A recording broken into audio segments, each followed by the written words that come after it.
Chapter 8. Decision. 56 risked the gallows.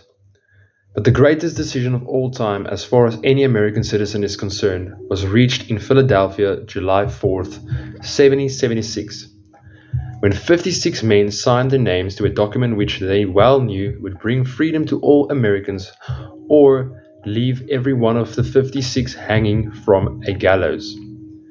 You have heard of this famous document, but you may not have drawn from it the great lesson in personal achievement it so plainly taught.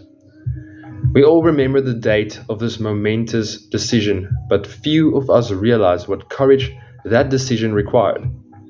We remember our history as it was taught. We remember dates and the names of the men who fought. We remember Valley Forge and Yorktown. We remember George Washington and Lord Cornwallis, but we know little of the real forces back of these names, dates, and places. We know still less of that intangible power which ensured us freedom long before Washington's armies reached Yorktown. It is nothing short of tragedy that the writers of history have missed entirely even the slightest reference to the irresistible power which gave birth and freedom to the nation destined to set up new standards of independence for all the people of the earth.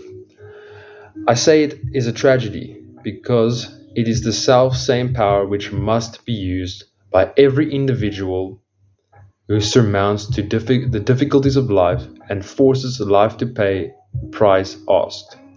Let us briefly review the events which gave birth to this power. The story begins with an incident in Boston, March 5th, 1770. British soldiers were patrolling the streets, openly threatening the citizens by their presence. The colonists resented armed men marching in their midst. They began to express their resentment openly, hurling stones as well as epithets at the marching soldiers until the commanding officer gave all orders. Fix bayonets, charge! The battle was on. It resulted in the death and injury of many. The incident aroused such resentment that the Provincial Assembly, made up for prominent colonists, called a meeting for the purpose of taking definite action. Two of the members of the Assembly were John Hancock and Samuel Adams. They spoke up courageously and declared that a move must be made to eject all British soldiers from Boston.